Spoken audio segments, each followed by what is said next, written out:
So, want to talk a little bit about some Hudson County news in this hot election cycle. You guys have seen a lot out of Jersey City and Hoboken as that has not changed. So we want to talk about, first off, where I was this morning over at 2 Bergen Ave. That's a firehouse in Jersey City. Mayor Stephen Fulop was joined by public safety officials across the board who support the Vote Yes referendum on Airbnb. That ballot question, of course, will be there on November 5th. So certainly that race continues to heat up. We've talked about this for weeks. You guys already know that quite well, but we're going to give you the latest today. On top of that, we also are going to talk about the Hoboken Yard Redevelopment Plan, which is something that is going to be one of the largest developments in the Mile Square City in many years, and it's something that has drawn some scrutiny from the council. So a lot more there. We're also going to touch on that today. We're also going to speak about some breaking news in North Hudson, which has been relatively peaceful lately. But the breaking news out of there just last night around 9 p.m., we learned that the North Bergen Liberty generating a $1.8 billion power plant will not be happening. So we're going to tell you guys what exactly is the reason for that. And I mean, there's so much more. We're going to talk about the Jersey City Board of Ed race. We're going to talk about Richard Lafrac getting blasted in a mailer due to his ties to President Donald Trump. And I think that's a perfect time for a break. So just give us a few moments. We'll be right back with you. It takes more than a state-of-the-art medical facility to make a great hospital. It takes a team of dedicated medical professionals. That's the Jersey City Medical Center, Hudson County's #1 hospital. Medical teams consisting of New Jersey's top doctors, Magnet Award-winning nurses, and accomplished hospital associates, all committed to your good health. That's what you have at the Jersey City Medical Center. Make Hudson County's #1 hospital your first choice. Visit us on the web at barnabashealth.org. Burns Brothers Memorials, Monuments, and Markers, 787 Tunley Avenue, Jersey City. Hudson County's only monument maker, serving all faiths and cemeteries. Design, studio, and launch inventory on site. Cemetery inscriptions and custom orders welcome. Burns Brothers Memorials, Monuments, and Markers, 787 Tunley Avenue, just south of Secaucus Road. Craftsmanship that will last for all eternity. Burns Brothers, Jersey City, Albert H. Hopper, North Arlington. Visit us on the net. Be manipulated by Airbnb's money. They could send mailers every single day. They could spread lies and misinformation. We know our neighbors. We will be out there making sure that our neighbors understand that we are for common sense and fair regulations to protect neighborhoods. And that's what's important about this. As the mayor has stated, many cities across America have instituted some regulations, which we need here also, just for the safety of our neighborhoods and our residents. It's paramount to the quality of life in town. And not just as a police officer here, but also as a resident. I feel the effects of it also. My neighborhood, it's going on. We need these regulations, and that's why we support the mayor in this effort, and also the Hotel Trade Commission here. It turned out that my random headache wasn't so random after all. It was caused by inhaling gas fumes that were being released at a full-time Airbnb hotel next door. Gas was released by a valve for a non-functioning gas fireplace. And ironically, I used to live in that unit. I lived in that unit for 5 years, and I was told not to use that fireplace because the gas was not hooked up to anything. If someone had turned on a stove or lit a match, the house could have blown up and resulted in the deaths of many people, including me and Lorraine's 2-year-old son. There was a commercial that came out maybe like 2 or so weeks ago. So there's 2,651 Airbnbs registered in Jersey City. I was just wondering if any of our public safety officials could tell us some data points about the frequency or the regularity in which there are violations at these type of short-term rentals. The problems that I see in court are not, the single Airbnb in an apartment. It's the fake hotels. We literally, to my surprise, when I took this job in July of 2018, there are apartment buildings in this city that have been purchased by outside companies in New York and out of state, and they are running hotels through Airbnb. Those are the problem people. Those are who we're looking to regulate. So when someone's listening to what we're talking about and they're just a person that goes on vacation in one Airbnb in a nice apartment building, that's not the problem. The problem is that in our streets we have buildings that are a hotel in every single way except proper fire code, safety code, and regulation. Yeah, I think that you heard a lot of scare tactics today by the mayor who is using city resources to advance a political agenda. I think there's a lot of firefighters and police officers who use home sharing as a tool. They know that it's a good alternative to the high cost of living and frankly, the high property taxes that this mayor's presided over. There are regulations in place. Every firefighter and police officer who uses home sharing, every member of the home sharing community wants their communities to be safe. There are regulations that were put on the books in 2015. There's regulations on the books now, and the home sharing community tried to work with this mayor for even more regulation, but instead the mayor's gone forward with this ban. Hudson County View live at Uncut, and for what feels like the umpteenth week in a row, John Heidiss, myself, and my colleague Mark Bucinich talking again about Airbnb. So Mark, obviously I was there and you weren't, but you saw the clip and I believe you had a chance to read the story. So any surprise here that these public safety officials are backing the mayor? No, it's given what the city has been saying so far, John. Their concerns about late night parties, quality of life issues, outside investors buying up, say, a large number of units within buildings. And it's just a matter of time, I think, before the fire officers, firefighters, and the police superior association, that is the union representing sergeants, captains, and lieutenants, would finally come out and say that indeed that these are posing not only quality of life issues but safety issues as well. And so I guess it's no surprise to see that they were with the mayor today at the press conference. Agreed. And, there were others. We had our chief municipal prosecutor in Jersey City, Jake Hudson. He talked to us a little bit about where some of those fines were coming from, about repeat offenders, and basically made mention that the problem here is not when you go for like a bread and breakfast kind of time when you're on vacation. It's about these people that are essentially operating as a hotel, getting the benefits of a hotel, but they're not actually facing any of the same regulations. So, certainly it's easy to see how that could be problematic. Sure. The other thing is we saw Graham Zielinski from the Keep Our Homes campaign, and he's doubled down, as you could see, and everyone else, of course, could see, that this is a ban. Your take on that, Mark?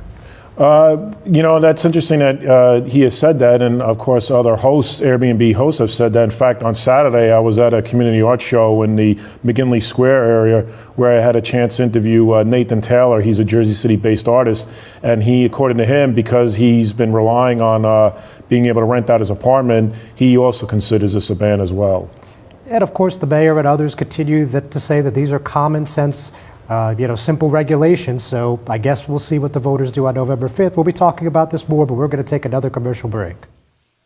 Newport, the luxury waterfront community on the Hudson River, offers the quality of life you deserve in 10 high-rise rental towers with amenities such as the on-site Newport Path subway, light rail and ferry service, Newport Town Square, 3 playgrounds, dog run, upscale restaurants, retail giants like Sears, JCPenney, Macy's, and Target. Morton Williams Supermarket is just outside your front door. A health and fitness club, spa, skating rink, and medical facilities are also on site. NewportNJ.com. Enjoy the New York skyline from Newport Town Square. Manhattan is just one path stop away or quick ride through the Holland Tunnel. Nursery and private elementary schools all on site. 12-screen movie theater at the Newport Center Mall. Want to visit Newport? Stay at the Westin or Marriott Hotel. Go to NewportNJ.com for details. Newport has luxurious towers, great restaurants, shopping, New York skyline views, schools, playgrounds, a marina and yacht club, gym, spa, fine wine, fine living. It's incredible. It's you. NewportNJ.com. Newport, live like you want.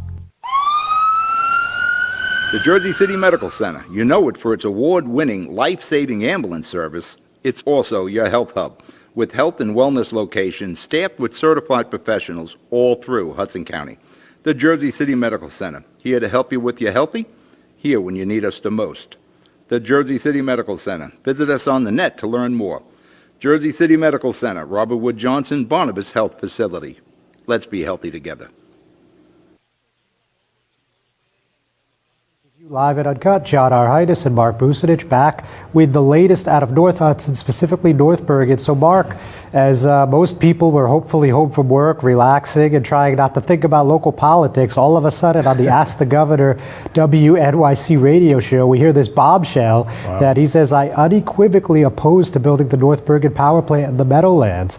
He says those increasing gas emissions just did not make this project sensible for New Jersey. And then people could see that tweet up on the screen, which he posted right after the show. Right. And then just minutes after that, State Senator and North Bergen Mayor Nick Sacco, as you know, who has enjoyed a really good relationship with this governor about halfway through his first term, as opposed, of course, to last governor, Chris Christie, but another story for another day.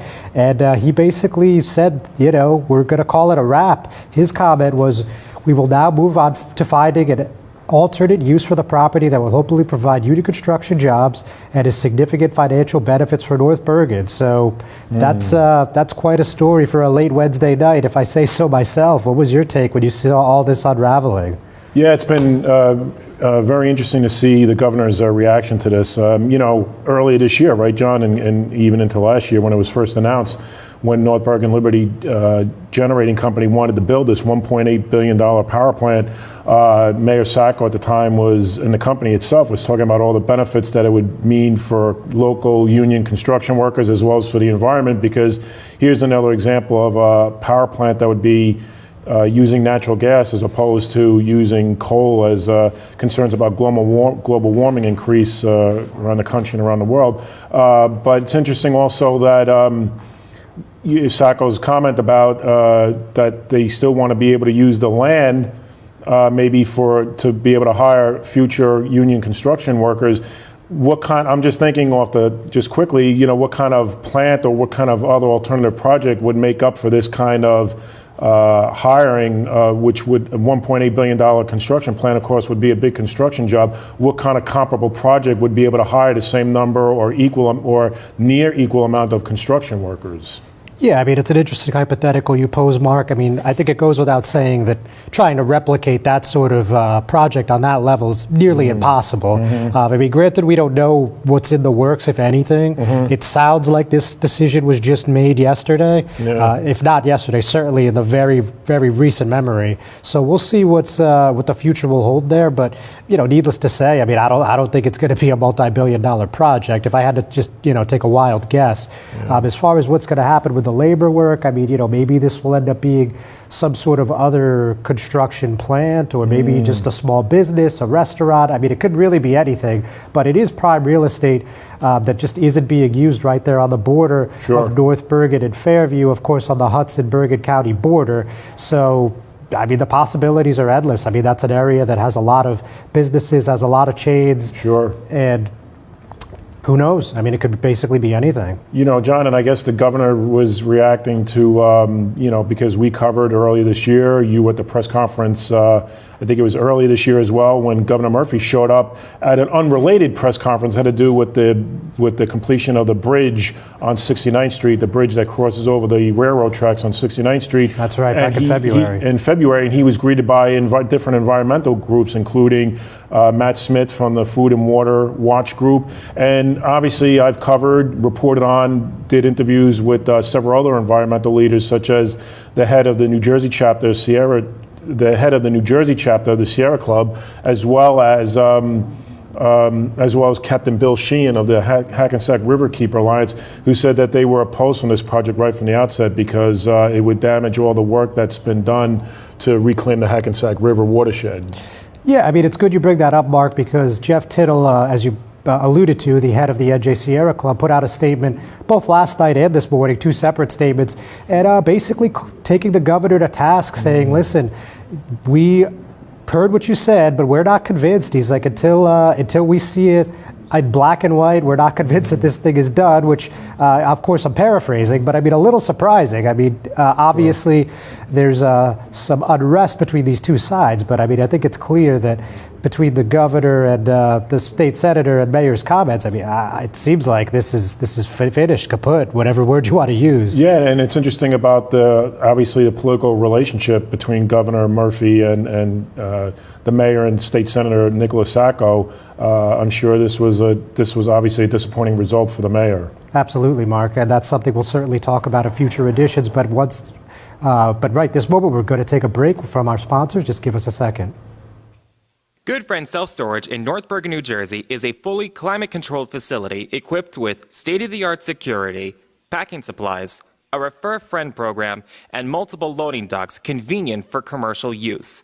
Located just off of Route 3 at 4301 Tunnelly Avenue, Route 1 and 9. Call 201-867-2727 2444 or visit us on the web today. Good Friend Self Storage. Let us be your good friend. Consumer Carpets, 3408 Kennedy Boulevard in the Jersey City Heights, your one-stop store for residential and commercial floor treatments, carpeting, linoleum, tiles, laminates, hardwood floors, area rugs, remnants. All major brands, all in stock. Free estimates, same-day installation. Consumer Carpets, it's savings, selection, installation. Credit cards and debit cards accepted. Financing available. Consumer Carpets, price to fit your budget, installation to fit your schedule. On the net at consumercarpets.com. Consumer Carpets, Jersey City, 201-792-2712. Panapinto Properties, Jersey City. Shaping the workplace with state-of-the-art office space and an address your company desires. Building residences that define your home environment. Adjacent to all modes of transportation. On-site parking available. The right address, the right lease. 201-521-9000 or visit on the web at panapintoproperties.com. Panapinto Properties, building Jersey City for everyone. Hudson County View live at Uncut. John R. Heides and Mark Bucinich. So we are going to head a little down the Hudson and talk about Hoboken, of course, our favorite place for now during the election cycle. So Mark, you had the pleasure of being at the council meeting last week, as we've already noted. But I think what we didn't really talk about was the Hoboken Yard Redevelopment Plan. I mean, this is a huge project. NJ Transit's involved, developer Elcor, obviously the city. And this is something that has been on the table since, I believe, at least 2007.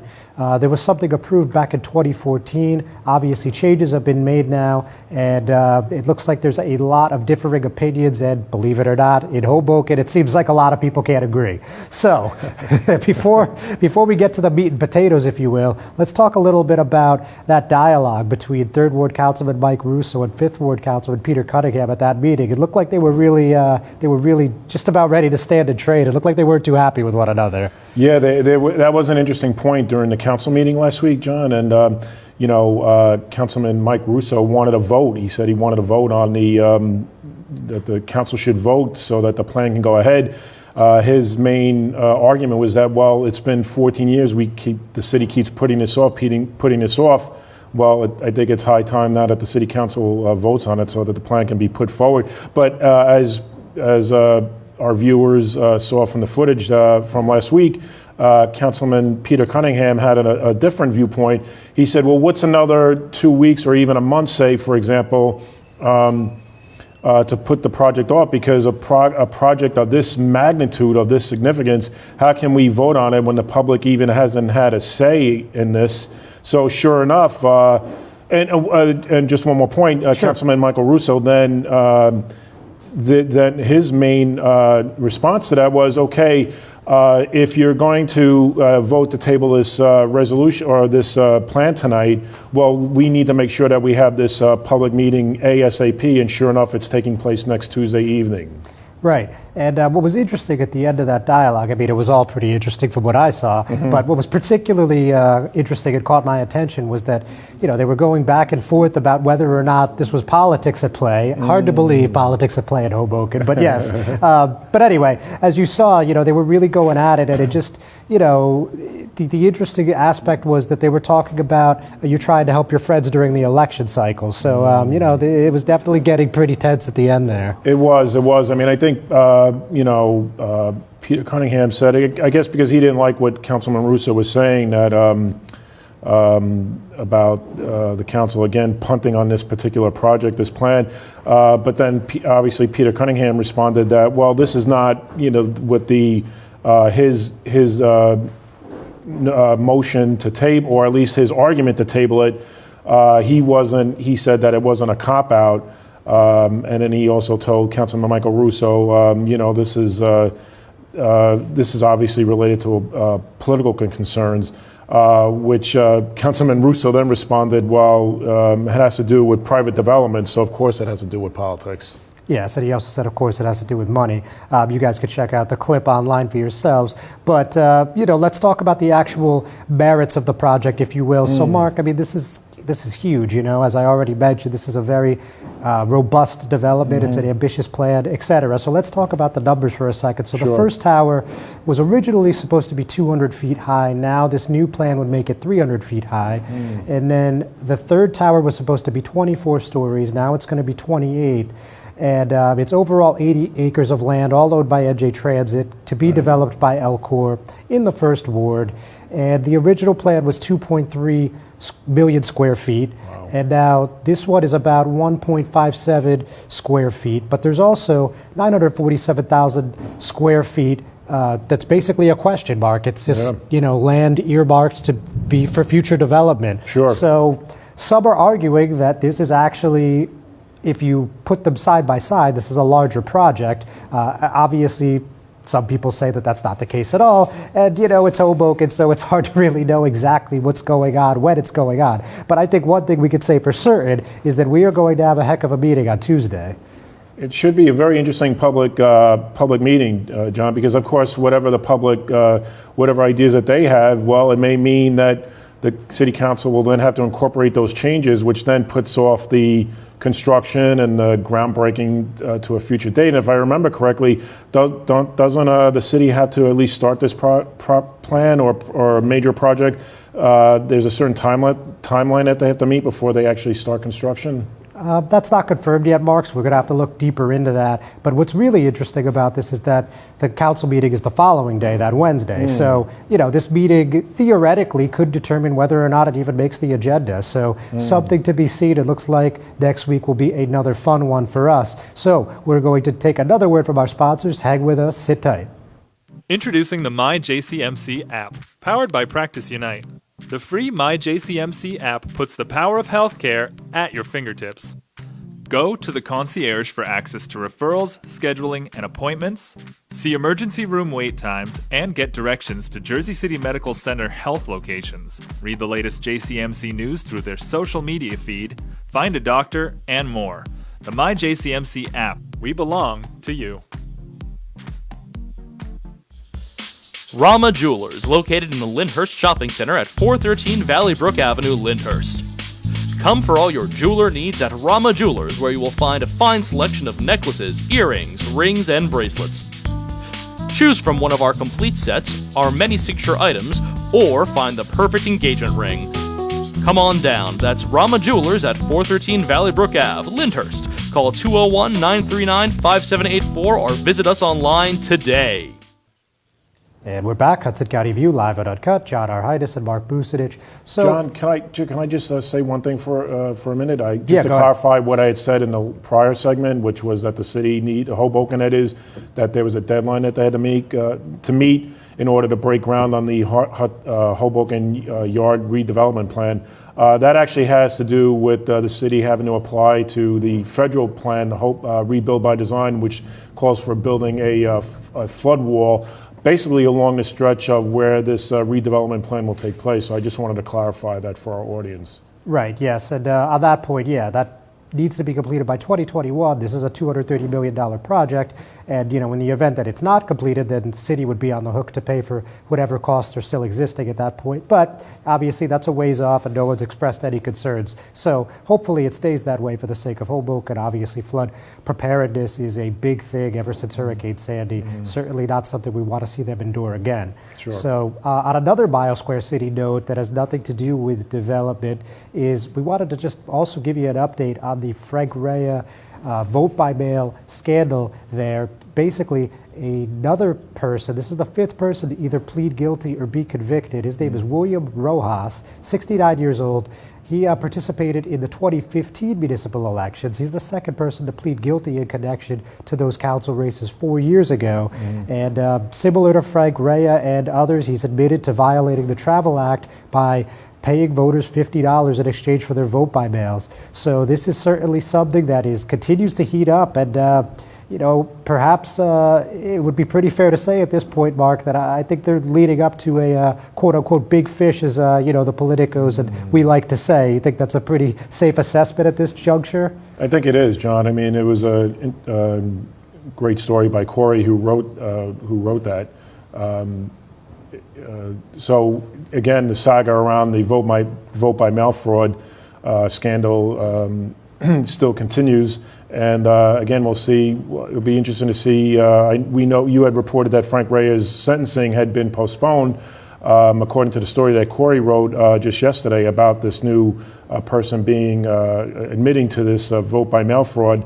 That Mr. Frank Reyes is scheduled to be charged, or at least sentenced rather. That's been put off until February. So it's interesting to see that somebody else now has been has admitted guilt in this ongoing saga. Yeah, as far as Reyes is concerned, I'm not exactly sure what he's getting sentenced, but I can say for now that his motion to have a new trial will be heard tentatively October 21st. So, who knows what happens after that. But, this is obviously slow. Of course, we all know the phrase, the wheels of justice turn slow. In Hudson County, of course, it's no different. And so with that, we're going to finally move on to Jersey City and talk a little bit about this Board of Ed race. So just like Airbnb, like these guys and girls are really littering our mailboxes with flyers. And this is high stakes poker once again, because it's 5 seats up for grabs, Mark, as you were well aware. That's and right. you also know that there's only 9 seats at the board, so you get 5 out of 9, you got the majority. So this one's for all the marbles, huh? It sure is, John. And of course, we know the super PAC money now that's been obviously involved in the Jersey City BOE race. I mean, you reported on the LaFrac organization, which is an interesting photo that you posted on the website, John, which shows Mr. LaFrac and his wife joining U.S. President Donald Trump and his wife for a photo op. And so the money's pouring in, and the main argument from the Change for Children. Change for Children campaign is that they're saying that the current BOE has failed the children of Jersey City because of the budget woes, and we know because of they've even pointed to, for example, lead, possible lead poisoning, and they need to focus more on remediation. Exactly. And of course, Education Matters has in turn said, well, this is just led by Sudan Thomas, who actually the LaFrac organization, Change for Children, has been pointing out that Sudan Thomas has his own troubles, obviously no legal troubles, because he was involved in writing checks to cash when he was head of the Jersey City Employment and Training Program. But of course, Sudan Thomas has just written off what the Change for Children campaign has been saying is just scare tactics. Yeah, in a couple sentences, I would say you're basically right, Mark. But this mailer is interesting. I mean, it seems like every time we have a big Board of Ed race, the president ends up getting involved, or the presidential candidate. We saw a couple years ago when Matt Shapiro and a team were running. You saw that blatant mailer that involved Hillary Clinton. Now you see this one with Donald Trump. If you recall, it says, "Don't let Richard LaFrac and Change for Children take over our Jersey City School Board." So it's interesting how this always comes into play, even though obviously national politics does pretty minimal, if anything, to do with any school board. Call me crazy, but that's how I see it. But regardless, it looks like this is going to be a really razor-thin race, and I'm really interested to see how it wraps up in this final month. So with that, ladies and gentlemen, thanks for tuning in again. We'll be back with you next week, where we're hoping to have one of our 5th Ward Hoboken Council candidates. That's Nicola Maganuka on the show. And of course, we're going to be telling you the latest and greatest in Hudson County. Have a great week. We'll see you then.